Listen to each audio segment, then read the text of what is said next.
इसकी वजह से एक एक लम्हा उनके लिए अजाब बन गया।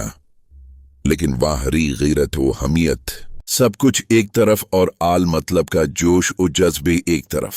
भूख व फाके की सख्तियां वो सहते रहे, मगर आप पर जरा भी आंच न आने दी और जी जान से आपकी हिफाजत की।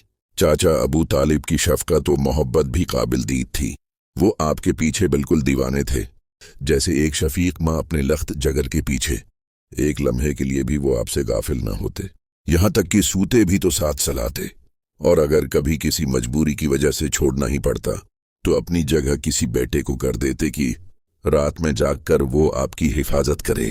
कितना कठिन मरहला था ये सारा। माहौल दुश्मन, दोस्त अजीज सबसे उनबन, पास खाने के लिए कुछ नहीं, लोगों से कोई लेन देन नहीं, गया हर वक्त मौत मुना खोले खड़ी हो।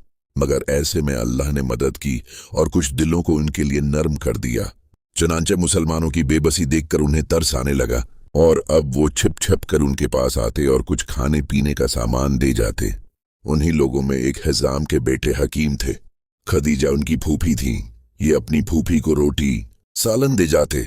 हजरत खदीजा खुद खाते, औरों की भी खुलाते। इसी तरह उमर के बेटे हिशाम भी उन मुसलमानों के बड़े हमदर्द थे। वो ऊंट पर बहुत सा खाना कपड़ा लाद लेते। फिर रात हो जाती तो इन मजलूमों के पास आते, ऊंट को घाटी में बाहर ही बैठा देते और सारा सामान अंदर पहुंचा देते। हिशाम बराबर ऐसा ही करते रहे, यहाँ तक कि कुछ दिनों में कुरैश को भी पता चल गया और अब वो उनको भी सताने लगे। लेकिन वो अपनी हमदर्दियों से बाज न आए। फिर हिशाम ने एक काम और किया। वो अबू अम्या के बेटे जहीर के पास गए, जो आतका का बेटा था और अब्दुल मुत्तलब का निवासा था। इससे जाकर हिशाम ने कहा, यह सिलसिला अभी जारी है।